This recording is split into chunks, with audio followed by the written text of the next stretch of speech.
Hi, Deepa Rani from Transform Life Programs. Love and light. Well, friends, do you believe that life is full of choices? Life is like an infinite garden with infinite choices. The question is whether we are making the choice. Okay, life is what we choose. And when you are making a choice, are we making the choice that is ease and grace for us, or making choices which add to complexities and confusions? Well, today on the occasion of Ramanavami, wish you all a happy Ramanavami.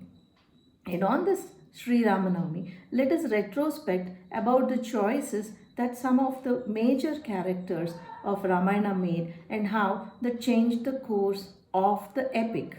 Shall we do that? Fine. Let me take you through a quick rerun of the choices they had and the choices they made. I'm not talking of the infinite choices, I'm just considering one or two choices so that it's enough for us to retrospect. So, the first person I would talk about is King Dasharatha. King Dasharatha had choice of being a dynamic leader, vetoing all that was said as a promise and telling his wife, this is not dharma. A promise or no promise, this is not dharma. I cannot deprive my eldest born son of his birthright. And he could have thought about the larger welfare, the bigger picture, or whatever you call it. But he made the choice of sticking to a promise made almost a decade or decades ago and chose that as his ethical part, the dharma that it was for him. So that kind of changed the course of the epic. Don't you agree, friends? Well, Kaikeyi, on her part, could have rejoiced in the dharma of the eldest born being crowned as the king. But she did not have that self restraint. Yeah, everybody has that ambition of seeing their own child on the throne. And friends, if you remember the epic, that was not her choice. Basically, that was not even what she wanted. Initially, she was very happy. When her maid Mantra influenced her, she could not make the choice of sticking to her own thoughts. She gave in to the ideas of her maid. So that again changed the course of the epic. Now, coming to the hero of the epic, Sri Ram. He had immense choices. The basic first choice he could have made was claim his birthright, be self assertive, and say, promise or no promise, is this not my right? But the spotlight was on honoring the words of what the father had done. Again, the spotlight was on the promise. So that was one of the choices. And then later on, he went into making choices where he never questioned anybody, never asserted himself over anything in the name of Dharma. To the extent when his wife had already proved her purity through the Agni Pariksha, what was the need to send her to the jungle in her most vulnerable state of pregnancy? That to please a washerman in the kingdom. So, what was the choice he made? He could have explained it to his subjects. He could have told about the Agni Pariksha. So, what was the choice that was made? So, how much did this alter the course of the epic? Well, now coming to Sita Mata. She is the eternal, obedient, dutiful wife, the Sahadharmini. She went to forest with her husband, and the spotlight there was where the husband is, that is where the wife has to be. Okay, I will come to this point again later.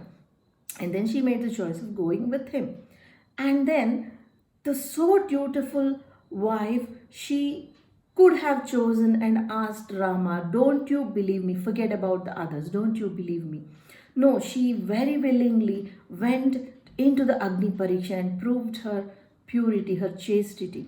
And then, when he again questioned her to leave in her vulnerable state of pregnancy, she again did not question him. She never stood up for her rights. So that was a choice she made. She could have asked him, she could have told him, she could have asked him to explain to the subjects. No, nothing of that sort happened. Now, coming to Lakshman, the ever dutiful, obedient brother of Sri Ram. So he accompanied the brother and sister in law, saying, "You need support." Now, when it was Sita's turn, she said, the duty of the wife is to be with the husband. So, what was the plight of Lakshmana's wife? In fact, they had got married on the same day. So, Lakshmana's wife Urmila is hardly mentioned. She's always on the periphery of the whole epic. So, he did not think of his wife at that juncture. That is a choice he made. The spotlight was on the brother, not on his wife. And then, despite all this dutifulness, he gets verbally abused by Sita when he refuses to go when Maricha calls out in the guise of Rama's voice. So he still ensures the safety of Sita by drawing a Lakshman Rekha.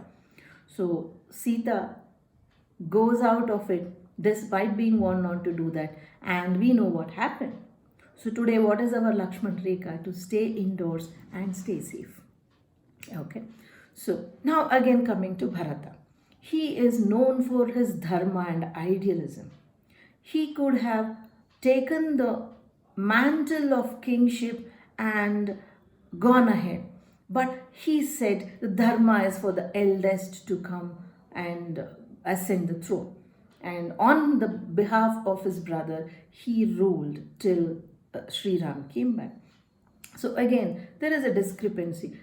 Didn't he have the choice of telling, I'm transgressing one promise that my father made or my mother asked for? So he did not consider it. Saying no to his mother was okay. But again, he could not convince the brother. So one place dharma is exalted, another place a choice is made where he says, I am not going to be the king. So Hanuman made a choice of ever being egoless, despite his immense strength, his bhakti. There is nowhere he claims anything for himself. He is always that Ram Bhakt. So nothing ever for himself. Though he is one of the major contributors in the war of Ramayana, he doesn't ask for any glory for himself. That is a choice he made.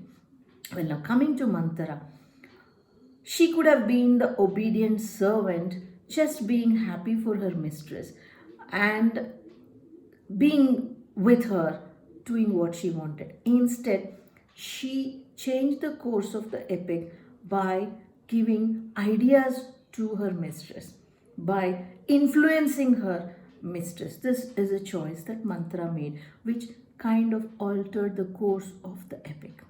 So friends, there are a lot of choices available to us in every juncture of our life. So what are the choices we are making? So what is the choice to be made in the current scenario?